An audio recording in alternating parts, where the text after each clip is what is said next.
वो कहते हैं ना, जब अति से ज़्यादा हो जाता है तो फिर वक्त जवाब दे ही देता है। विराटनगर और पावटा ईओ फतेह सिंह मीणा के खिलाफ एक मीटिंग ऑपरेशन नाम रख दिया गया। एसीबी की बड़ी कार्रवाई हुई। 17 जून को एसीबी कार्रवाई करती और उस कार्रवाई में बड़ा खुलासा हुआ।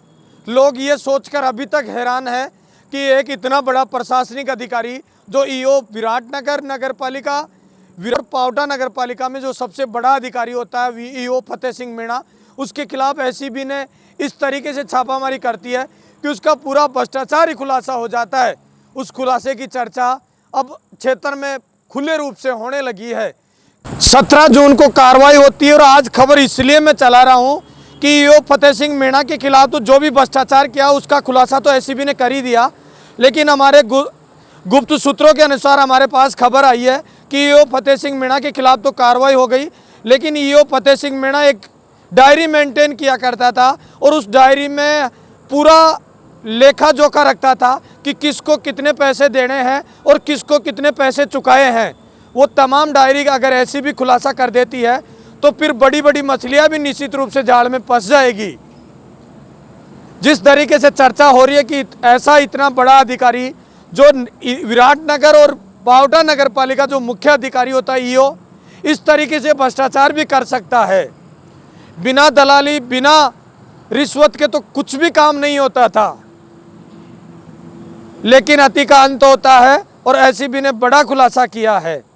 आप देखते रहिए। जो एसीबी के बड़े एएसपी अधिकारी है ज्ञान सिंह चौधरी, उसने क्या कुछ कहा है कि 273 गुना आई पाई गई है, कितने फार्म हाउस मिले हैं, कितने फ्लैट मिले हैं और इतनी 15 बीघा से ज़्यादा ज़मीन मिली है, 80 लाख रुपए से ज़्यादा नगद पैसे मिले हैं। आखिर इतनी रिश्वतखोरी आखिर इतना बड़ा प्रशासनिक अधिकारी कैसे कर सकता है? ये तो किसी न किसी नेता की शरण में जाकर ही ऐसा काम करता होगा। लेकिन एसीबी ने जो कार्रवाई की है उसके बाद में जनता में जो चर्चा हुई है कि ऐसे भ्रष्टाचारी को निश्चित रूप से उखाड़ के फेंक दिया विराटनगर और नगर पालिका क्षेत्र से। आप देखते रहे मेरे साथ तेज मीडिया ग्रुप और मैं हूं तेजपाल। जय हिंद, जय भारत। अर्जित किए हुए थे। इस पूरे मामले में क्या कुछ निकल कर आया है अभी तक? ज्ञान सिंह जी, अभी तक क्या कार्यवाही में निकल कर सामने आ पाया है?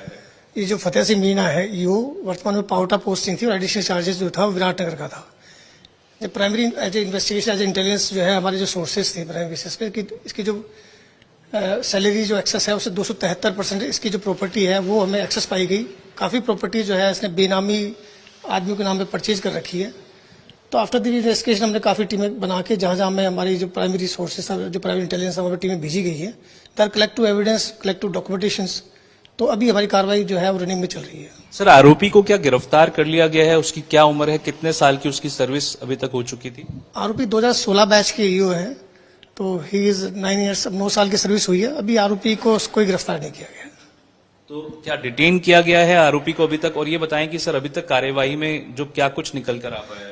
एक्चुअली सभी टीमें अलग अलग जगह गई है। क्लब जब शाम सारी टीमें अपने सारा काम खत्म कर लेंगी, यार क्लब ऑल द डॉक्यूमेंटेशन की क्या एक्सेस है क्या सारी, उसके बाद ही सारा जो है एनालाइज करें। सर, सैलरी कितनी थी उनकी? और अभी तक जो आप कह रहे हैं कि उनसे ये कितना गुना ज्यादा उनकी जो नॉन सोर्सेज ऑफ इनकम है उससे ज्यादा अगर आप ये डिटेल बता पाए कितना निकल पाए? एक्चुअली वी आर कैलकुलेटेड कि कितना एक्सपेंडिचर होना चाहिए, कितना सैलरी होना चाहिए। तो वी इज बहुत बड़ा पार्ट है ये, तो ऐसे फोन कहना तो ठीक नहीं है। But we are already analyse prime जो शुरू में हमने एनालाइज किया तो जो 273% की एक्सेस जो है आफ्टर डिडक्शन टू एक्सपेंडिचर्स वो 273% पाई गई थी। इसमें आगे की क्या कार्यवाही रह सकती है? क्या गिरफ्तारी हो सकती है फतेह सिंह मीणा? देखिए, डीए केसेस है ये, आफ्टर देन भी पूरा एनालाइज किया जाएगा। जब तक फाइनल उसका ऑल भी जब कैलकुलेशन नहीं होगा, क्योंकि वो भी अपना जवाब देगा, दे हैव टू रिप्लाई कि मेरी जो प्रॉपर्टी है उसका सोर्स क्या है, तो फिर एग्जामिनेशन अजय सब इन्वेस्टिगेशन का पार्ट है। क्या अभी पावटा, शाहपुरा, कोटपुतली, थाना गाजी में जो सर्च ऑपरेशन है जारी है? यस, सभी जगह जारी है।